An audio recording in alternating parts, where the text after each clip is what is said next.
Hey everyone, Glenn Younes again here for my reoccurring video blog on PressBoxOnline.com. Share this whole thing. We're going to go through a bunch of questions today. Hope to make this thing interactive and do so in a major way. So share, subscribe, and do all that good stuff. We're going to call today's episode the Suggs Effect. Did the absence of Terrell Suggs really mean that much to the Baltimore Ravens? I guess it did. Did he really change the way Baltimore played the pass?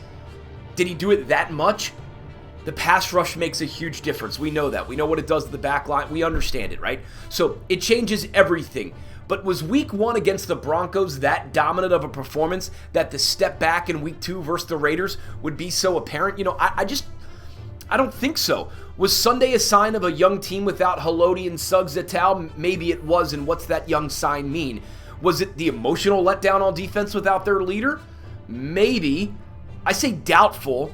But let's just say it was for argument's sake. Let's say the defensive front, the pass rush, Dumerville, and all the rest of those guys, Courtney Upshaw, who's really an edge setter, and side note for 10 seconds, him dropping back in coverage Sunday, plenty of times, no thank you. Courtney Upshaw's a big dude. He's pushing 3 bills, and I actually don't think he's as bad of a player as everyone thinks. I think he's a really good edge setter and actually a premier one at one specific thing. But him dropping back in coverage, capable or not, that's not where he's best suited. They've tried to do it, whatever. Anyway, I don't like Courtney Upshaw dropping back in coverage. I like him setting the edge and really he could slide in and be an interior, but that's not the point. So was the defense let down with Suggs not being there? Maybe it was. And again, let's just say it was. So let's say for argument's sake, the defensive front, the pass rush, they were just so demoralized they couldn't get to 100% against the Oakland Raiders on Sunday. For argument's sake, let's say fine. What about then the corners? Derek Carr, 351 yards passing against Oakland.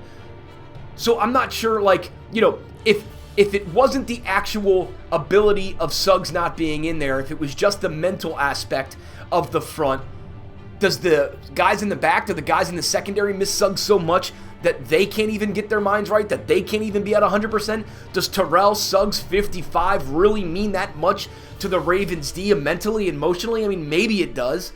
I would like to think that as professionals they could push past that, but so fine. And if, by the way, if that's the truth, if for some reason losing Suggs for the season really crippled the team mentally, isn't that a scary proposition for a team that has aspirations of playoffs and Super Bowl? I almost didn't even say Super Bowl because I never understood all the national hype in the national media. I blogged about it, did this video blog about it, and it's not revisionist history now that they're 0-2 because I didn't think that the hype was warranted in the first place. Going back to the Raiders game, though, Harb said it in the postgame. He said it in the postgame. Accurate and simple.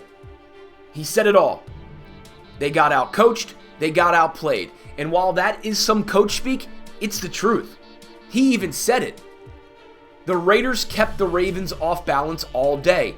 Running while in the spread, screens while in tighter. They did a nice job of yo-yoing the Ravens.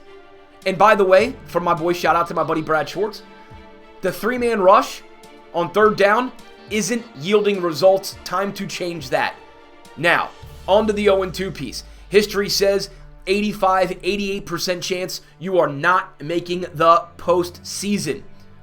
A handful of teams are in the postseason every year, and a handful of teams from the past year that were in are out the next year. Maybe the Ravens are part of that handful that were in last year that are out the following year. Seems awful early to count the purple and black out, but it might just be the truth of the matter for the 2015 season. For PressBoxOnline.com, share this whole thing everywhere, baby, and on Twitter @GUnitRadio. I'm Glenn Younes. Till next time, I'll talk to you.